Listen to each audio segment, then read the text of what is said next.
Solitude Eternus, uma banda que marcou o seu nome como uma lenda do Doom Metal depois de mais de 20 anos de carreira. E após um hiato de 12 anos, anunciou seu retorno neste ano de 2023. A banda de Arlington, formada em 87 com o nome Solitude e depois com o nome de Solitude Eternus, é o tema do vídeo de hoje da série em que comento as discografias de minhas bandas favoritas.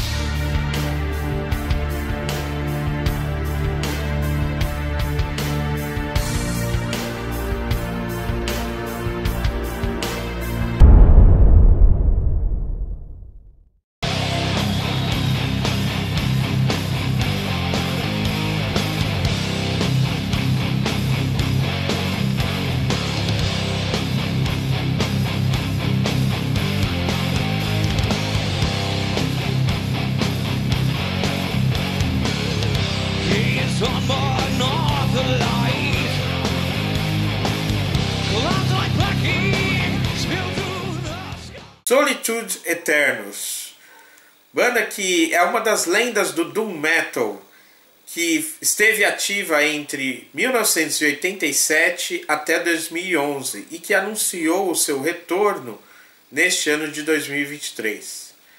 Com uma carreira bastante sólida, lançou 6 álbuns de estúdio e eu vou comentar esses álbuns no vídeo de hoje. Para você que ainda não me conhece, eu me chamo Flamarion Caldeira Ramos. Esta é a Flama TV, um espaço onde falo sobre literatura, filosofia e música, especialmente a música pesada, o heavy metal, e hoje trata-se de falar do Doom Metal, o gênero mais pesado, sombrio, arrastado do heavy metal. Vamos falar do Solitude Eternus, banda de Arlington, no Texas, banda texana, que é uma das lendas desse gênero. Muito bem, o Solitude Eternus foi formado em 1987 no Texas, Estados Unidos. Inicialmente com um nome mais simples, simplesmente Solitude. Segundo o fundador John Paris, que é o líder, o guitarrista e principal compositor da banda, o nome é uma homenagem tanto à canção do Black Sabbath, que tem esse nome, Solitude, quanto a célebre canção Solitude do primeiro álbum do Candlemass, Épicos Dúmicos Metálicos. E de fato, a banda é considerada uma espécie de versão americana do Candlemass. Depois de formar uma banda de thrash metal chamada Rotting Corpse, John Paris montou uma banda de heavy metal tradicional focado no andamento próprio do Black Sabbath, com riffs bastante pesados, lentos, como já havia feito o Candlemass em meados dos anos 80. E agora então o John Paris, junto com os músicos que formaram a primeira versão da banda, ainda chamada Solitude, lançou em 1988 uma demo chamada And Justice for All, justamente no mesmo ano em que o Metallica lançou seu quarto disco chamado And Justice for All. Neste mesmo ano, o Solitude havia lançado essa demo, com alguns meses de antecedência.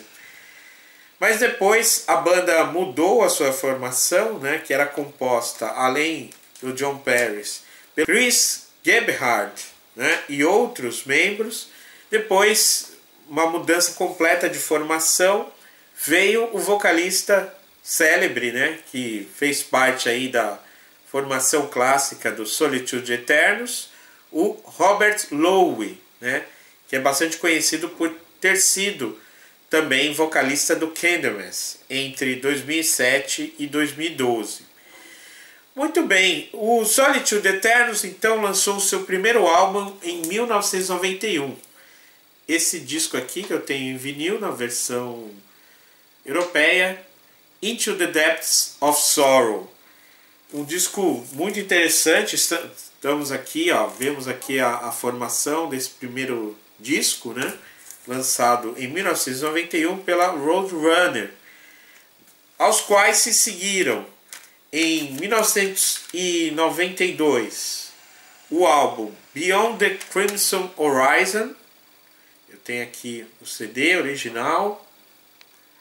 Temos então o terceiro disco lançado em 1994, Through the Darkest Hour, né, que foi lançado também, já não mais pela Roadrunner, mas pela Pavement Records. Os quais se seguiram o Downfall, de 1996, o Adagio, de 1998, e finalmente o sexto e último álbum lançado pelo Solitude Eternos, Alone, em 2006, já pela Massacre Records. Bem, além desses 6 álbuns de estúdio, né, o Solitude Eternos lançou também outros 2 trabalhos que merecem ser mencionados, né? O registro ao vivo lançado em 2007, chamado Hour of Despair, que eu tenho aqui essa versão muito bonita, né, que abre assim como um livrinho, e dessa forma, né, trazendo um CD e um DVD, o registro de um show em Varsóvia, na Polônia, em 2007. Né? Além disso, o DVD traz uma entrevista muito esclarecedora com John Paris e com Robert Lowe, e vários outros materiais, vídeos antigos de outros períodos da banda. Né? E é uma espécie de resumo do que foi a carreira até então, né? Carreira que, no entanto, foi justamente interrompida. A banda ainda se manteve, né, com o nome, sem anunciar um rompimento, mas em 2011, logo após o lançamento dessa coletânea aqui, chamada In Times of Solitude, né, que traz os primeiros registros da banda, as primeiras demos, ainda com o vocalista antigo, né, o Chris Gebhardt. A banda, e também algumas faixas daquela época, mas gravadas com os vocais do Robert Lowe, né? Mas após isso, e após a saída do Robert Lowe para integrar o Candlemass, a banda anunciou a suspensão das suas atividades. E mesmo com a saída do Robert Lowe e do Candlemass, era, digamos assim, aguardado uma volta da banda, que não aconteceu até este ano, quando a banda realmente anunciou aí uma volta, né? Não sabemos ainda, não temos maiores informações. Se vocês tiverem, por favor, digam aí nos comentários, porque o Solitude Eternos é de fato uma grande banda, né? Uma banda das mais importantes do Doom Metal, né? Que se coloca ali ao lado das grandes, né, do gênero, como já mencionei o próprio Candlemass, bandas como Trouble, Sun Vitus, Witchfinder General, né, e tantas outras, que, como o Pentagram também, né, que formam as bandas mais importantes deste subgênero do heavy metal, que é o Doom Metal, especialmente o Doom Metal tradicional, ou também chamado de Epic Doom Metal, né? O Doom Metal épico, né? Para diferenciar aí de outras vertentes como Gothic Doom ou o Death Doom Metal, né? Bem, o Solitude Eternos, né? Ele tem esse nome, né? Que é um nome que sempre me causou alguma espécie, né? A palavra, né? Solitude seria uma espécie de tradução do latim, né? Uma versão latina da palavra solidão, como, né, está no título das faixas do Black Sabbath e do Candlemass, né? Mas em latim a palavra correta seria solitudo, e uma palavra feminina. Então o nome certo seria Solitudo Eterna, né? E não, portanto, A-E-T-E-R-N-A, né? E não como tem, né, no registro da banda, como Solitude Eternos, né? Porque isso tem a ver um pouco com o inglês, com a sonoridade do inglês, mas é de fato um latim macarrônico, vamos chamar assim, a tentativa de, né, diferenciar, porque a banda que inicialmente tinha o nome Solitude, né? E aqui nessa coletânea a gente tem aqui o logo original, quando a banda se chamava entre 87 e 88 apenas Solitude, mas por conta de existir outras bandas com esse nome, né, foi colocado aí o complemento no nome da banda, Eternus, né?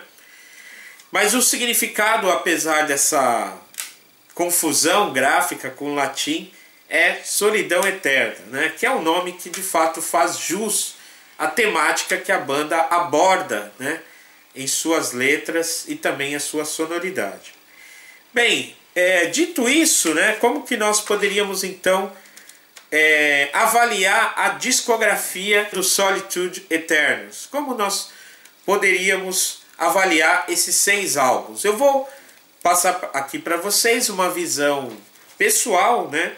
Mas já digo que, em geral, o Solitude Eternus, como outras bandas que lançaram poucos álbuns ao longo da carreira, né, tem como característica uma discografia muito forte, embora não muito variada, com álbuns bons, em que nenhum se destaca tanto e nenhum é tão ruim a ponto de ser indiscutivelmente o pior da banda, né?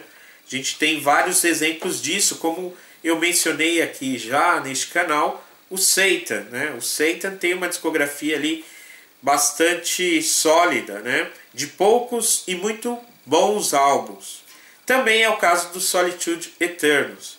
Mas para avaliar e fazer um ranqueamento, né, que é a tradição aqui, né, dos vídeos, né, que avaliam, fazem um comentário geral da discografia de uma banda, eu vou me basear um pouco nas palavras do próprio John Paris, né, que aqui nesse show e na entrevista avalia um pouco a produção da sua banda.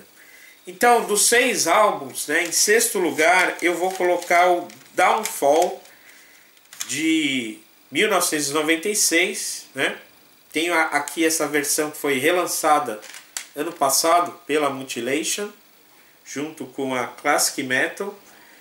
Um disco que é bom, mas segundo o próprio John Paris não é o melhor da banda, né? Embora tenha canções aqui muito boas, como a primeira Phantoms. Eu também gosto da segunda Only This and Nothing More.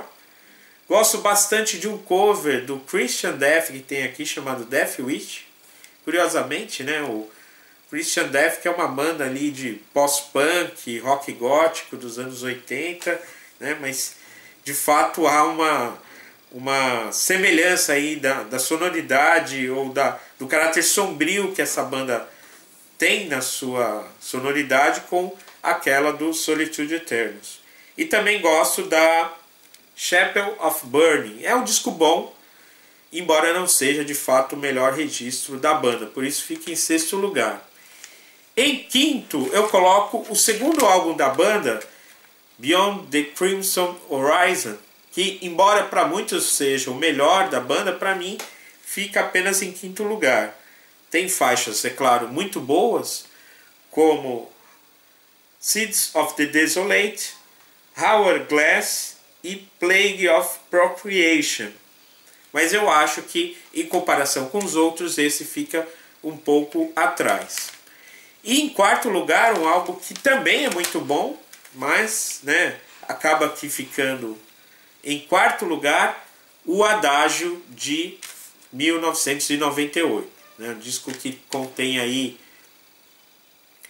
14 faixas, né, um disco um pouco mais longo da banda. Tem alguns bônus, né, o cover do Black Sabbath, Heaven and Hell, né, da época do Dio. Tem uma faixa chamada Lament, que os vocais não são feitos pelo Robert Lowe, é algo curioso, né? Na verdade, a faixa The Fall, né, tem os vocais do John Paris, né? E outras participações especiais, né? Como, por exemplo, o fato de, em algumas faixas, a faixa Personal God e Empty Fate, guitarras e baixos são tocadas pelo Robert Lowe, vejam só. Mas enfim, é um disco muito interessante, Adagio, é um disco que eu gosto, um disco mais complexo da banda, eu acho, mais variado, fica em quarto lugar. Em terceiro eu vou colocar o primeiro, que é muito bom, é um debut muito bom da banda, Into the Depths of Sorrow, com espaço inclusive para uma das faixas que está entre as minhas preferidas da banda, que é Destiny Falls to Ruin, né? Além de outras como Opaque, Divinity e Transcending Sentinels, né? Faixas que remetem lá à época, né, em que inclusive o Robert Lowe ainda não estava na banda, como também a faixa Where Angels Dare to Tread. Bem, em segundo lugar eu vou colocar o Alone, né, esse álbum que foi o responsável por eu ter conhecido o Solitude Eternos. Foi com esse álbum e essa capa bastante impactante, né, que eu me interessei em conhecer o Solitude Eternos, justamente quando foi lançado em 2006, e o momento em que eu estava começando a me interessar de maneira mais aprofundada pelo Doom Metal. Foi na época também que eu comecei a ouvir bastante o Candlemass, né? E é um álbum muito bom, né? Tem faixas aqui como Saint of Death, Waiting for the Light, que é linda, Sightless, Is There, Essence of Black, um disco muito bom, forte, né? Triste, sombrio, deprimente, como costuma ser o Solitude Eternos. Por fim, o melhor álbum, na minha opinião, é o Through the Darkest Hour, né? Que é um álbum que contém talvez as melhores faixas da banda, né? Falling, Out in the Obscure, The Ninth Day, né? Awakening, Pain, Pulse of Anger, né? Um disco que é clássico e que eu acho o melhor, né? Eu tenho aqui a versão original, vocês podem encontrar, né, ainda disponível aí no mercado da mídia física, né? A versão relançada, né, desse álbum, que foi relançado ano passado, não sei se pela Hellion ou pela Mutilation, mas enfim, eu inclusive quero essa versão mais recente porque a minha já está bastante castigada. Mas enfim, esses são os álbuns, né? Essa é a minha visão sobre a discografia dessa banda que eu gosto muito, que é o Solitude Eternos, né? Vale mencionar que o Robert Lowe saiu, né, do Solitude Eternos, gravou álbuns memoráveis com Candlemass, como esse King of the Grey Island, né, o primeiro, o Death Magic Doom na sequência, e por fim o Psalms for the Dead. 3 excelentes álbuns e que foram completados ainda por um EP chamado Lucifer Rising e por um registro ao vivo do Candlemass chamado Ashes to Ashes, né? Então eu considero Robert Lowe, né, um dos grandes vocalistas do Doom Metal ou do Heavy Metal tradicional em geral. E esse projeto, né, do Doom Metal, assim como o Candlemass, o Solitude Eternos, também é uma forma de dar continuidade à sonoridade clássica do Heavy Metal instituída pelo Black Sabbath, né? E por falar em Black Sabbath, justamente voltando ao universo sabático, que nós teremos o nosso próximo vídeo nesta série. Pois, embora na primeira série, já no segundo programa, eu tenha falado da discografia do Black Sabbath, faltou falar da discografia do Ozzy Osbourne. E é sobre essa banda, né, a banda solo do Ozzy Osbourne e a sua discografia, que eu vou comentar no próximo vídeo. Por hora, então, foi só. Recomendo que vocês conheçam e se aprofundem, né? Ouçam bastante Solitude Eternos, né? Digam aí nos comentários o que vocês acham dessa banda, quais os discos que vocês mais gostam. Continuem acompanhando, curtam, compartilhem esse vídeo, né? Sigam esse canal e até a próxima.